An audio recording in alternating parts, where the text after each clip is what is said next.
do a project, do something fun today, and I'll talk to you guys later. Bye now. Oh, one more thing.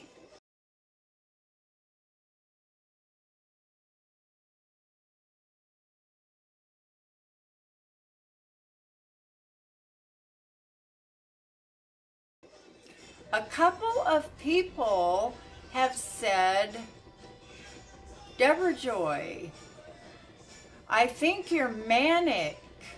You ignorant people. I'm telling you that you are not informed and you are not educated. It's my hyperactivity, my ADD. I jump around all the time. That's just me. You ignorant people. Trust me, I know what manic is. You ignorant people. I'm never going to let myself get like that. It's pretty horrible. The manic part is not so bad. Educated. Other mental health conditions, for example, it's not unusual for narcissism to also be found coexisting with bipolar disorder. Not educated. But when you crash, it's horrible. Educated. Depression.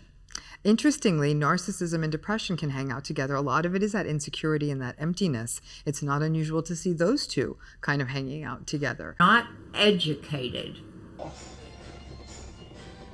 Not since 2000. I said I would never let that happen to me again, and I won't.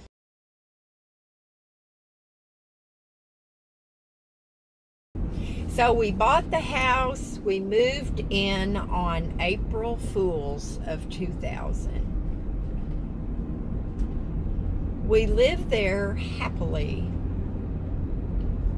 for a few years, Not since 2000. For a few years. I'm telling you that you are not informed and you are not educated. For a few years.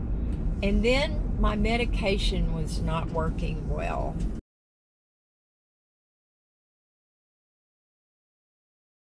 Chances are you've gone off your meds once, or twice, or many times for that matter. I know I sure have. Now, when I say chances are, let's talk some actual numbers. Depending on the study quoted, about 70 to 90% of people who have bipolar disorder will stop taking their meds at some point along their journey. And then my medication was not working well. So why do we do this? I mean, why would we go through everything that we do, take the time to find a doctor, get all this help from friends and family, finally get on some medication, and just stop it? I mean, why would we do that? Well, there's actually some really powerful reasons why this happens so often. So the first reason why many bipolar patients stop taking their meds, especially those who are newly diagnosed, is that the medication's actually working. As strange as this sounds, here's what happens and exactly why I stopped taking my meds the first time. Well, a doctor shocks us by telling us that we've been diagnosed with an incurable mental illness that we're going to have for the rest of our life, and they give us some meds to, quote, fix what's wrong with us. Back when I had my OCD really bad and ADHD, yeah, my house looked like this. It was crazy. Nobody ever wanted to come to my house because they were afraid they were going to mess something up. I like things my own way. I'm a control freak. Now, I went from chronic depression to being diagnosed with bipolar. Oh my God, bipolar.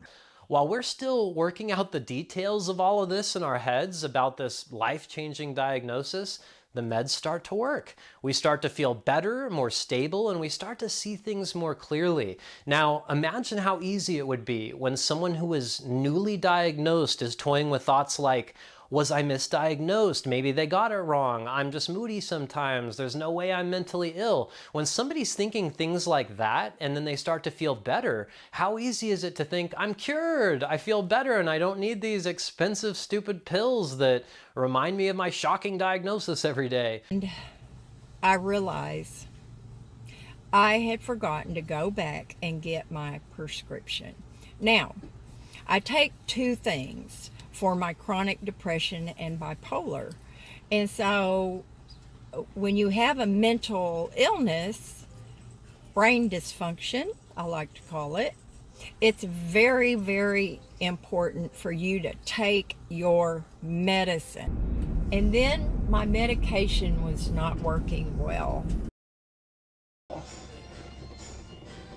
Not since 2000. That's a lie. That's a lie. Educated. Now, let's go back to this one thing that the narcissist absolutely cannot deal with.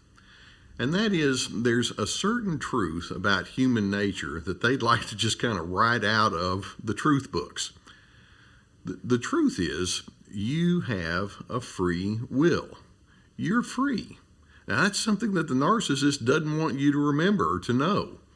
You see, what they want to do is they want to contain you, and they want to keep you inside a cage, if you will. They want to keep you inside the box, and if you come along and say, well, I think differently, or I have preferences that might not always match up with you, the narcissist is thinking, you can't do that. You're not supposed to have that kind of thought.